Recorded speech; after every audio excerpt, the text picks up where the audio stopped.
శరణ్య పెళ్ళాపడం కోసం అని చెప్పి సమీర మెడ మీద కత్తి పెట్టి ఈరోజు దీన్ని ఎలాగైనా సరే చంపుతాను, అప్పుడు పెళ్ళి ఎలా జరుగుతుందో చూస్తానని చెప్పి అంటూ ఉంటే అప్పుడు దర్శన్ శరణ్య చెంప పగలగొట్టి తన దగ్గర ఉన్న తాలిబొట్టుని లాక్కుంటాడు.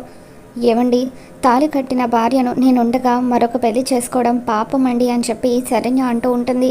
ఇక అనన్య రౌడీలను పిలిచి శరణ్యను తీసుకువెళ్ళి గదిలో బంధించమని చెప్పడంతో రౌడీలో శరణ్యని ఒక గదిలో లాక్ చేస్తారు. ఇక శరణ్య అక్కడున్న అమ్మవారి ఫోటోకి దండం పెట్టుకుంటూ ఎంతగానో బాధపడుతూ, తల్లి ఎలాగైనా సరే నువ్వే ఈ పెళ్ళిని ఆపాలి, ఏదో ఒక విధంగా మా అత్తయ్యగారు ఇక్కడికి వచ్చి పెళ్ళిని ఆపేలాగా చూడు అని చెప్పి ఇక గోడకి తన తలను గుద్దుకుంటూ ఉంటుంది. మరోపక్క దర్శన్ సమీర ఇద్దరు ఎంతో సంతోషంగా పీటల మీద కూర్చొని ఉంటారు.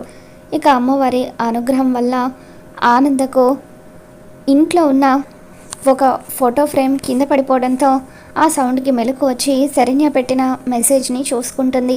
ఇక వెంటనే ఆనంద పరుగున గుడికి వస్తుంది. గుడికి వచ్చేసరికి దర్శన్ సమీర మెడలో తాళి కట్టబోతూ ఉంటాడు. ఇక అప్పుడు ఆనంద ఉగ్ర రూపంతో అక్కడున్న త్రిశూలాన్ని తాళి మీదకి విసరటంతో దర్శన్ సమీర ఇద్దరు ఒక్కసారిగా షాక్ అవుతూ ఉంటారు. ఆ తర్వాత ఆనంద, ఏయ్ సమీర, ఈరోజు నిన్ను చంపకుండా విడిచిపెట్టనే అంటూ ఆనంద త్రిశూలంతో సమీరని పరిగెత్తిస్తూ ఉంటే అనన్య కూడా పరుగులు పెడుతూ ఉంటుంది. అలా కొంత దూరం పరిగెత్తిన తర్వాత అనన్య ఒక చోట దాక్కుంటుంది. సమీర చాలా దూరం పరిగెత్తుతో అలా మెట్ల మీద నుండి స్లిప్ అయ్యి డొల్లుకుంటూ కింద పడిపోతుంది.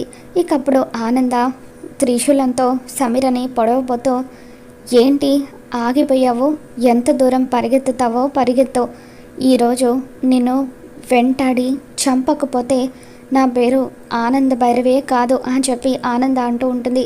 ప్లీజ్ అండి, మీకు దండం పెడతాను, మీ కాళ్ళు పట్టుకుంటాను, నన్ను చంపకండి అని చెప్పి సమీర బతిమలాడుతూ ఉంటుంది. దాంతో ఆనంద, నిన్ను ఎందుకు చంపకుండా ఉండాలి, నా కోడల్ని బలిపశువులాగా చేసే ఒక మూర్ఖుడిగా నా కొడుకుని మార్చి ఉసిగొలిపినందుక అని చెప్పి వాళ్ళిద్దరి జీవితాల్లో నిప్పు పెట్టినందుకు నిన్ను విడిచిపెట్టాలా అని చెప్పి ఆనంద భైరవి సమీరాని ప్రశ్నిస్తూ ఉంటుంది.